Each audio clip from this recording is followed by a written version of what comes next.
Glória a Deus. Você que tem a sua Bíblia, abra Evangelho de João. Evangelho de João, capítulo 16.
Indagais entre vós acerca disso, que eu disse, um pouco mais, e não me vereis, e novamente um pouco mais, e ver-me-eis. Na verdade, eu vos digo, que chorareis e vos lamentareis, mas o mundo se alegrará, e vós estareis tristes, mas a vossa tristeza se converterá em alegria.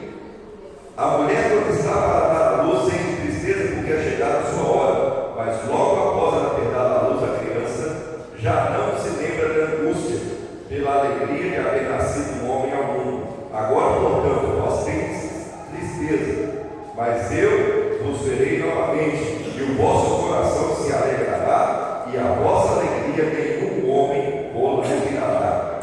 Amém? Pode assentar, por favor, no seu lugar. Aleluia. Esse texto que nós temos aqui, ele relata uma conversa, um diálogo entre Jesus e os seus discípulos. E Jesus estava trazendo para aqueles discípulos a revelação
crucificado como se o Senhor tinha sido.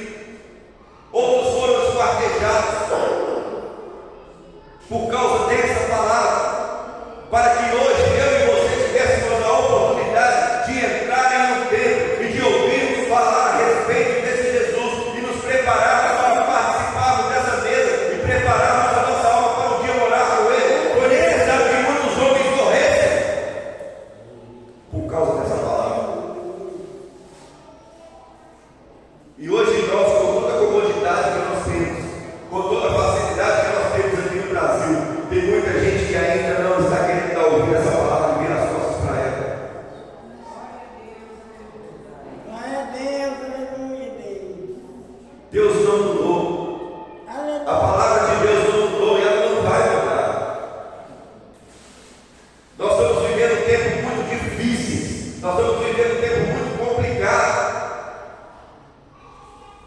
em que a única esperança que pode nos trazer a paz diante de todo esse mundo terrível que nós estamos vivendo chama-se Jesus Cristo. É a única esperança que te traz a paz. Amém. Você não precisa esperar a paz que vai vir do governo, não precisa esperar a paz que vai vir dos Estados Unidos, que vai vir de Israel. Não precisa esperar essa paz, porque essa paz não vai chegar. Jesus, quando estava conversando com os discípulos, ele falou: olha, deixe-vos a paz, e a minha paz eu vos dou. Não a dou como o mundo dá. Ele estava dizendo o seguinte: a paz que o mundo te dá, ou que o mundo te oferece, ela pode até parecer paz, mas ela é só temporária. Você tem momentos de paz, você tem momentos que você fica tranquilo. Mas a paz que Jesus coloca dentro do seu coração é na hora que o pau está quebrando, na hora que o bicho está pegando, na hora que a guerra está montada e que o inimigo está vindo contra você. Mesmo assim você tem paz no seu coração, porque você sabe em quem você tem crido. Glória a Deus. Aleluia. Mas para que isso aconteça no meu coração e no seu coração, nós precisamos entender o sacrifício de Jesus e o sacrifício dos homens que vieram após ele para trazer essa palavra para que ela chegasse até nós. Existem países por aí que a Bíblia tem que ser contrabandeada. Pastor, misericórdia, misericórdia. Isso não é de Deus, não. Precisa contrabandear as coisas, não é de Deus, não, querido. Se não fosse a palavra do chego. Tem países por aí que as páginas da Bíblia são arrancadas e elas são distribuídas para as pessoas na surdina, escondidas, para que ela leia aquela página e depois eles vão trocando essa página entre eles. Porque eles não conseguem ter acesso a essa palavra, não pode ter. Eu e você temos essa palavra na nossa mão, temos a condição todos os dias de onde quer que nós estivermos falar acerca dela e muitas vezes nossos caminhos. Glória a Deus. Glória a Deus.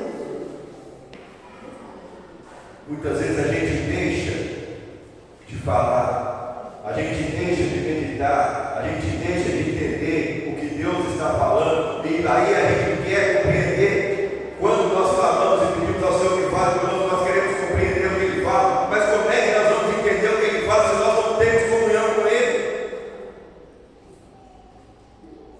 O marido e a esposa só conseguem se entender se eles tiverem comunhão um com o outro, se eles conversarem dentro de casa. E hoje a razão de muitos lares serem destruídos é por causa disso, porque não há diálogo dentro de casa, não há diálogo entre as pessoas. E a falta de diálogo ele tem trazido a ruína do ser humano, porque cada um quer ter razão. Todo mundo quer ter razão. E aí, quando começam a conversar, não conseguem se acertar, não conseguem entrar no denominador comum, porque não tem comunhão. E assim é no mundo espiritual. Muitas vezes a gente não consegue entender o que Deus está falando conosco, o que Jesus fala no nosso coração, porque está faltando esse elo de ligação. E qual que é o elo de ligação? A palavra de Deus. Você quer entender o que Deus está falando?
Por quê? Sabe por quê? Porque não basta só andar.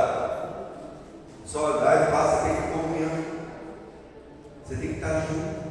Quando a Bíblia fala que é importante e que é bom e agradável que os irmãos estejam em comunhão, estejam unidos, ela está dizendo exatamente isso. Porque não basta só eu dizer que você é meu irmão se eu não tenho comunhão com você. Como é que eu posso querer morar um dia no céu junto com você se eu não consigo te suportar na terra?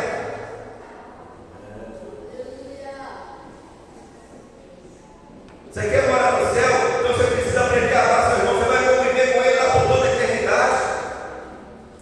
Pastor, mas fulano de tal é difícil demais. É muito complicado. Fulano de tal não dá.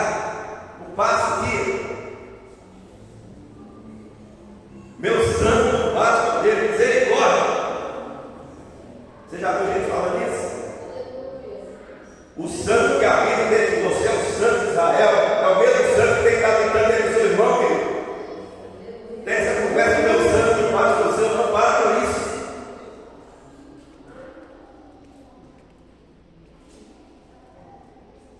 Aí as pessoas, não, mas é muito difícil. Lá no céu, quando a gente for para lá, nós vamos subir no corpo glorificado. Aí esse camarada que é chato, ele vai ser chato, vai não. Ele vai mudar. Ele vai ser belezinha. Aí, essa irmã que ninguém aguenta, ela vai ser uma irmã transformada, porque ela vai estar no corpo glorificado. Aleluia. Mas se não fosse necessário que você convivesse com ele aqui na terra, Deus não teria te colocado junto com ele. O que nós estamos fazendo aqui é treinar para um dia chegarmos lá. Um jogador de futebol, para poder executar bem o seu trabalho no campo, ele precisa treinar. Se ele ficar a semana toda só deitado e comendo, chega no final de semana ele vai ver que você nem andar no campo.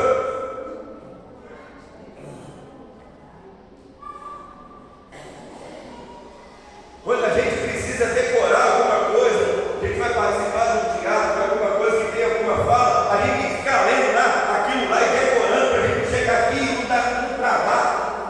Para não saber o que vai falar. Treinamento. A mente humana precisa ser treinada todos os dias, porque senão ela atrofia.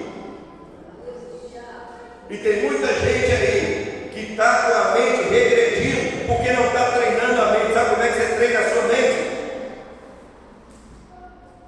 Buscando na palavra de Deus a direção para você fazer as suas coisas.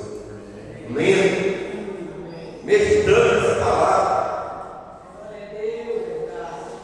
Para você entender o que essa palavra está dizendo, você precisa ler, você precisa buscar, você precisa entender, você precisa correr atrás de informação. Pastor, eu li aqui, mas eu não entendi o que isso significa. Irmão, eu li um negócio da Bíblia aqui que eu não consegui entender. Vamos sentar aqui e me explica isso. E se o irmão não souber, se o pastor não souber, eu te garanto que ele vai procurar saber para tentar te ajudar. Porque a gente não sabe tudo também não. Mas eu preciso entender que para conhecer e para compreender o que Jesus fala, o que Deus fala no meu coração, eu preciso andar com Ele e estar em comunhão com Ele, para eu entender o que Ele quer.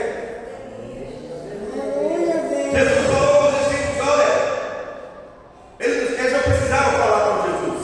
Jesus viu eles conversando entre si, e Jesus já falou, esses camaradas não entendendo nada que eu estou falando. Estou falando e eles estão viajando na maionese. Aí Jesus falou coisa aqui, vocês não estão entendendo nada que eu estou falando. Quando eu falo que eu vou voltar, que vocês não vão viver, depois eu falo que vocês vão viver de novo, vocês estão boiando, não estão entendendo nada.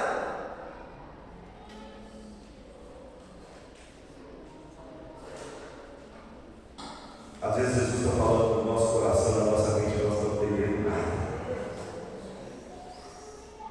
Senhor, fala comigo. Senhor, me mostra, me ensina. Deus está falando com você. Só está faltando é crescer do céu, se manifestar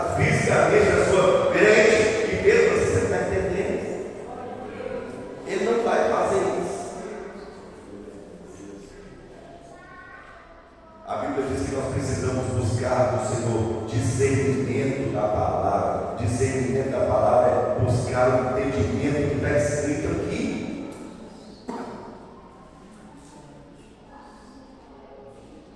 Jesus estava falando com eles, falando: olha, hoje eu estou com vocês, nós andamos juntos, vocês veem tudo que eu faço, vocês estão participando de tudo, mas isso que vocês estão fazendo aqui é um treinamento, porque eu vou embora. Eu vim do meu Pai, eu vim do céu, e eu vou voltar para lá, e vocês vão ficar aqui, e vocês vão ter que continuar essa obra. Vocês estão andando comigo já há 3 anos e meio, e vocês ainda não estão entendendo o que eu estou falando. Eu acho bom vocês começarem a entender porque eu vou embora. Você já viu o pai, mamãe, que educa o seu filho, que ensina o seu filho, que prepara o seu filho para o mundo, para as coisas que ele vai viver. Quando chega a hora desse filho sair para trabalhar, às vezes ele vai para longe. Tem muitos pais que falam: não, vou deixar ele não, está doido? Vai não. Aí meu filho vai ficar aqui comigo, debaixo da minha asa. De jeito nenhum, que eu quero me transferir. Eu quero te falar uma coisa: o seu filho, ele foi dado a você, ou foi colocado na sua vida, para que você o instruísse da melhor maneira possível, para que você o educasse na palavra do Senhor, para que um dia ele se torne um homem, uma mulher, e tenha a sua própria vida. Os nossos filhos não nos pertencem, eles são de Deus. É difícil, é claro que é, mas a gente precisa entender isso. Eles não são propriedade nossa. Deus colocou eles nas nossas vidas para nós os treinarmos, para nós os educarmos, para nós os ensinarmos, para que quando eles chegarem a precisar caminhar sozinhos, eles saibam o que fazer. E é assim que Jesus faz conosco. Jesus nos resgata, nos chama da onde nós estamos e começa a nos treinar e começa a trabalhar na nossa vida. E em um certo momento ele fala conosco: agora vai, é você que tem que fazer a obra. Eu estou com você, eu te ensino, assim como se você não abandona o seu filho. Seu filho pode estar lá no Japão, você pode estar longe dele fisicamente, mas você está ligado a ele, porque ele é seu filho. Hoje em dia tem a comodidade aí, você faz chamada de vídeo, você fala com ele em tempo real. Antes não tinha nem isso. E Jesus, o tempo inteiro, ele manda-nos fazer a obra, e ele não precisa de uma chamada de vídeo para falar conosco, ele está dentro de nós. Aonde vocês forem, eu estarei com vocês.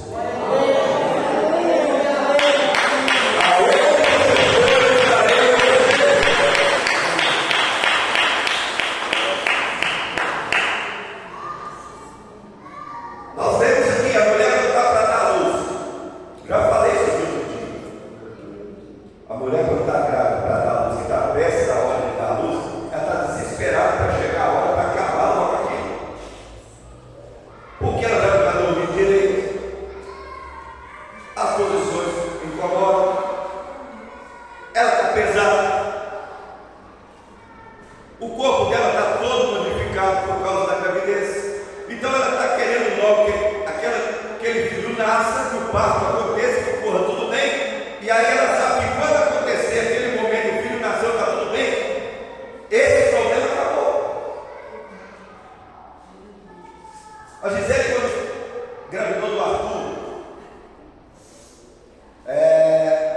ela ficou em trabalho de parto para o Arthur nascer de 3 horas da manhã do sábado, e o Arthur nasceu 3h45 da manhã do domingo. Mais de 24 horas. Por quê? Porque a Gisele falou com o médico que queria que o Arthur nascesse em parto natural. E o médico falou com ela: você tem certeza do que você está falando? Porque se você optar por isso, nós vamos esperar até o último minuto para isso acontecer. Não, eu quero, porque a recuperação é mais fácil. Beleza. Quando o Arthur estava no hospital, hospital, ou quando a Gisele estava no hospital, esperando o Arthur, eu no hospital, aguardando, não podia ficar no hospital depois das 10 horas acompanhante, era uma regra do hospital. E eu fui lá, conversei com um monte de gente no hospital, expliquei a situação. Nós estávamos numa cidade só nós dois, não tinha ninguém da nossa família lá. Expliquei a situação, falei, e aí me permitiram ficar no hospital. Ó, se você não causar nenhum problema, você pode ficar aí. Falei para ele, doutor, eu estou aqui nesse hospital desde 11 horas da manhã. Eu causei algum problema para você? Ele falou, não, pois é, eu só quero estar aqui. Não quero causar problema, não, só quero estar aqui. Não, pode ficar. Quando deu meia-noite, o médico foi lá onde eu estava sentado, virou para mim e falou que vai lá dentro e converse com a sua esposa, porque ela está muito nervosa. Beleza. Aí entra eu no quarto. Fui lá. A hora que eu entrei no quarto, a Gisele estava sentada na maca, igual aquela menina do filme do Exorcista.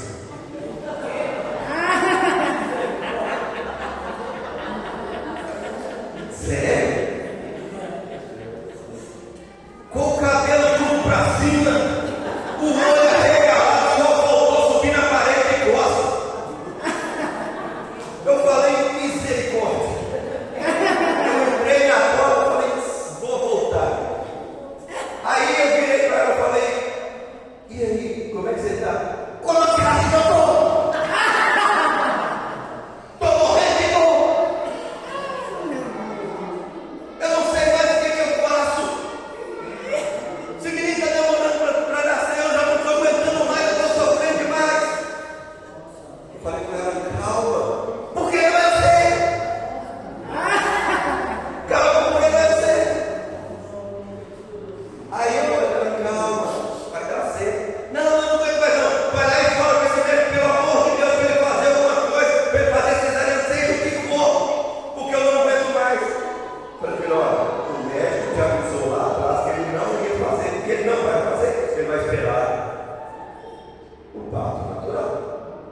Mas eu sei que é assim, eu falei, olha, aí tinha lá aqueles apoios que tem no hospital para a pessoa segurar, o médico mandava segurar naquele apoio, e agachar, para dar dilatação, para poder adiantar. Quando você já fez o que o médico falou, já se apoiou, eu já quase tranquei esse negócio da parede e não adianta nada. Aí eu falei para ela, você quer saber do negócio? Eu vou lá para fora. Porque eu não vou resolver nada aqui. Eu tentei te acalmar, você está parecendo pior do que quando eu cheguei, então eu vou lá para fora. E não adianta. Vai mesmo. Eu fui. Aí cheguei lá. Quando deu por volta das 3 horas, aí passa o médico.